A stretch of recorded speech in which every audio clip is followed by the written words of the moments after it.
Yeah, and I think COVID is kind of obviously a big cause about this. And I remember there were so many steps when things started to open back up. And I remember being at Our Wicked Lady for all of them as y'all pivoted. You first had like the sidewalk pop-up shows, and then there was like service on the roof, but it had to be table service. Right. And then there were limited shows inside, but seated, and you had to have masks. And then eventually everything, came back. And I was here for the first show, unmasked, like people standing up, and it was the most beautiful, wonderful thing. But throughout this slight, step-by-step bit to get back to reality, y'all had to pivot so much, and that brought so many new expenses like it did for so many businesses. Yeah, I think that's something that people don't consider and wouldn't, which is, when we had to pivot, like you were saying, and have table service, well, that meant double the amount of staff that we normally have, because we didn't normally have people serving at the table. So now you had to have a bartender and a server. So that's double the staff. But the amount of people we were allowed to have inside is restricted. So now we've doubled our staff, but we've sliced the amount of people we can have. So people didn't realize, oh, you're back, you're doing it. It's like, yeah, but we're losing money. But it was such a crisis mode that you kind of weren't thinking about that, right? It was just like, we'll do what we have to do. These are the new rules. Let's get to the next week. We're on it. We're going to make this. And by the end of the day, you suddenly realize, whoa, we've been operating now on these new semi-open rules, and we are just hemorrhaging money. But we believe everyone just was believing. So you make these decisions to get to the next day, expecting this light at the end of the tunnel. And now I think we're all kind of sitting here and being like, this was the light.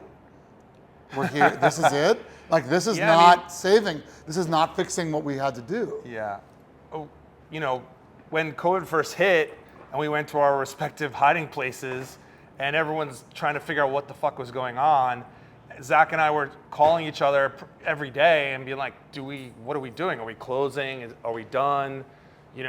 And that's when we started sort of the Save Al sessions, and all these musicians started sending in all these amazing videos of them performing and saying nice things about Al. And it really, I think, was the first time, because for all the years leading up to that, you're just thinking like, I got to stay open. How are we figuring this out? Because, we were maybe open about 5 years. We were just starting to hit maybe our sweet spot when COVID hit. And then you go, well, what the fuck? Are we even going to do this anymore? And getting all these things in really made us realize how, I guess, important we were to the community, that sometimes you take for granted because you're just in work mode all the time, And that really pushed us through that next year and a half as we were dealing with COVID. But the thing is, I think the damage that COVID has done is going to last. It's still last. We haven't even seen all the thing. There's a lot of invisible factors coming into play, and it's been really hard to kind of get ahead since then, for sure. Yeah, and there were so many little things that happened during COVID that you didn't even realize what a big deal they were at the time, because you thought you'd make it up quickly. Like, for example, there was one time where our ice machine broke. That happens. It's an annoying thing that happens. Another thing that people don't realize, it's an annoying thing that happens and an expensive thing that happens. We paid for a new one. And then it took like 6 months because of COVID, because of supply chain issues. So what that meant was we dropped this money, which we needed, and then we were still buying hundreds of dollars of ice a week for months. And things like that, you don't realize how they're going to impact as it goes down. Again, as Keith was saying to begin, margins are tight to begin with. So that difference, it was almost like if we knew we weren't going to get it for 6 months, we would have just not spent the thousands of dollars on the new one and waited, and just, if we had to be buying ice anyway, and just wait till you tell me you can get it for it. I mean, all that kind of stuff. And everywhere you looked, that kind of stuff was happening. Yeah, and I think people, when COVID really hit and everyone was panicking about saving venues, they're like, these are the churches where we worship, these are where we gather, these are where you go to experience art and be with your community, which is, you don't know what you got until it's gone, effectively. And people rallied, and the artists doing the Save Owl sessions, and people were so desperate to save these places. But like you said, I think now everyone's like, cool, okay, COVID's over, they made it out, we're good. But how can people now work and come support and help venues? Well, what I would say is find the places that you love, the things that you love. It could be your corner deli, a Chinese restaurant, a pizzeria, a venue, anything. Those things that you care that you want to last, you need to support them. And of course there's nights where we all like to stay home and watch our streaming services, but it's important to get out, not only to help the business, I think also for our own mental health. Yeah. And especially with all the craziness that's going on, it's easy to go, I can't deal with this. The world's too scary. I just want to hunker down and be home alone by myself. But that's not the way to do it. The way to do it is to push through, be around other human beings, be inspired by other people, go have an amazing meal or see a great band, and let those things push you, Yeah. and open your mind and your heart to things. And at the risk of sounding preachy, at a time where there are definitely groups that are thriving by keeping individuals in our communities separate and isolated, the antidote to that is to be together. And it's when you're together that ideas come up, that organization happens, on the one side. Also, like Keith was saying, if there are places that you love and you still are struggling in your life and maybe don't have the time to go to every show you want to do and do all those things, just be aware of it. Be mindful of I haven't been there in a while. Let me just even swing by and grab a beer, a cocktail, a soda, something. These places need your money, because that's how this works. And I think that sometimes we get caught up in us wanting to be like, we're here for the community. It's not about that, but it is. We don't stay open without that. And you don't get to go to your places if they don't get that. And so buy that book or that beer or go to that show.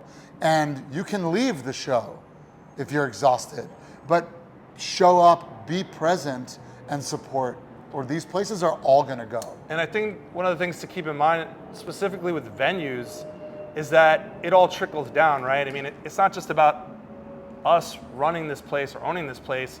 We have managers, we have bartenders, barbacks, door people, sound people that rely on this place. And then in addition, you have all the musicians and artists that need places to start and grow.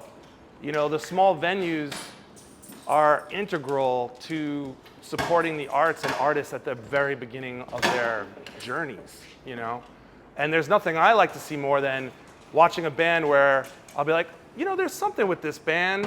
They're okay. And then you see them a year later like, oh, they're great. And then you see a year later and they knock your fucking socks off, There's nothing better than that. And to see people putting in the work and musicians meeting each other and growing, and someone jumps into another band, and just the whole community, you're a huge part of this community. There's something so special about that, about being around artists and watching them grow and thrive, And also a place like a music venue, bar in particular, like Keith has said many times, everyone that works here is in a band. When these places start doing worse, you also have to think about what that means for everyone. Now, music repair shops aren't getting as much work. Local music stores aren't getting as much work because the venues are closing, and those are the places that used to be buying or repairing equipment. So then they start closing. Now there's less affordable places for new bands to go buy equipment, and there's less places for them to play. So maybe there aren't as many new bands coming out. If there aren't as many new bands coming out, then there's less music. It all starts to ripple. There aren't places for people to work. There aren't places for people to meet and make new projects. And like we were saying, we've said before, New York will probably always have some bookstores and some bars and some music venues. But do you want them all to be Barnes and Nobles and, House of Blues, whatever, yeah. and Chili's and Apple, there'll be places to go, but they'll all be national chains that have no connections to the community, and that's not what makes, then why are you here?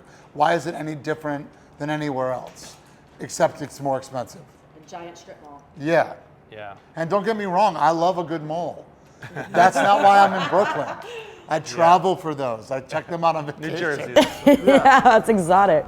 Well, that's like the whole premise of BandsDoBK when I started this was the idea that in New York, especially, I feel like it is a giant city of small villages. Like your places mean so much to you, and that's what makes the city feel personal. It's like you have your bar, your venue, your bookshop, your coffee shop, your bodega, where you know people, and that's what's so special about the city. And I think what you don't get in suburbs, where you're like, okay, we're going out to dinner, we're gonna get in our car and drive to the Outback Steakhouse and have it, and, no surprises, nothing will happen because we know we're going here and then we're going home.